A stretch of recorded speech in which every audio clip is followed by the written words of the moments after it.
Hi everybody, I'm Victor Cahial. This is a follow-up video to a live stream I did earlier showing you how I can use Final Cut Pro 10 in conjunction with pixelstudios.com and their Final Cut Pro lower thirds mega pack in order to create lower thirds that are going to be more animated, if you will, something like this one that's coming up right here.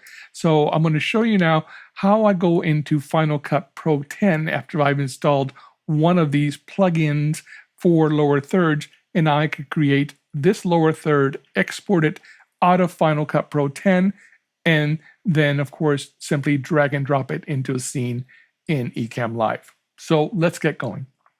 Okay, so I'm in Final Cut Pro 10 and I want to be able to show you guys how I can build this lower third. Very simple. First thing we want to do is want to go here to the text tool and we want to go to generators and we want solids. In this case, I'm just going to use a gray one. And this gray one kind of by default is about 10 seconds. Let's make it 15. So I'm just going to drag this out until it's approximately 15. There we go.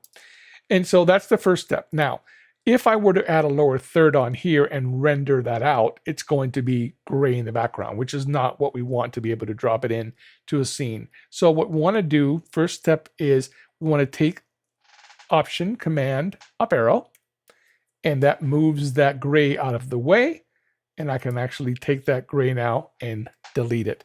But it leaves the point in the mix there in my track so that I can now add a lower third. So let's go ahead and do that. So the next thing we're going to do is add that lower third. Let me pick one here. Here's a good one. And so I'm simply going to drop the lower third here on top of that, and I'm going to make it the same length as the actual track. There it is. That's close enough. So now I've got my lower third, and all of my elements on the lower third, as far as what it says, etc., can be changed right here. I'm going to change Booyah to my name. There we go. And then I'm going to change the second element just to say Sax Jam. Okay, so those are the two things I want. Now let's check out the lower third and see how it looks.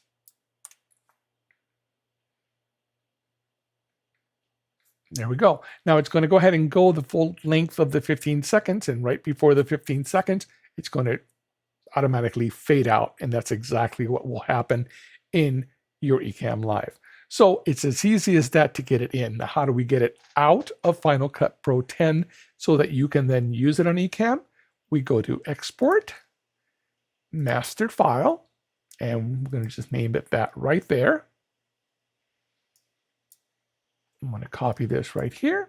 And then the most important thing here is on Settings, Video Only, unless your lower third has something like a sweeper or something that is audio and video, then you would put that on that. But we don't need audio. And then Apple ProRes 4444. That's what's going to give us our transparency layer that we need in Ecamm to use it. Simply put next to export it. I'm going to put it on my desktop, and I'm going to have it replace what was there before. And then in just a couple of seconds, you're going to see a QuickTime screen pop up, and that QuickTime screen basically shows me the work that I've done. Although here it's going to appear in black, which is not what we want. Don't worry, once we get it into Ecamm, we'll be able to do it. So that's going to do it right now.